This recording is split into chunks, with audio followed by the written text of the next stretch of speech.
গত বছরের সেপ্টেম্বর থেকেই ধুঁকতে শুরু করেছিল যন্ত্র। গত জানুয়ারির শেষ সপ্তাহে সেটি পুরোপুরি কাজ বন্ধ করে দেয়।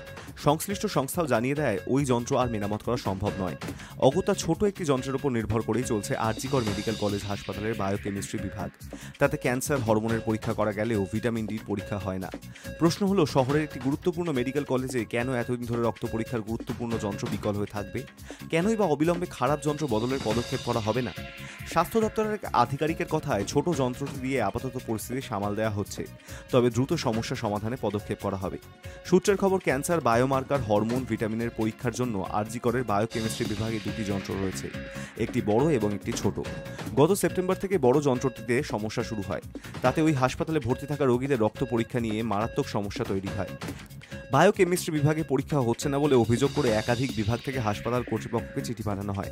অন্যদিকে অন্তত 6টি চিঠি পাঠিয়ে হাসপাতাল কর্তৃপক্ষকে যান্ত্রিক সমস্যার বিষয়টি জানানো হয়।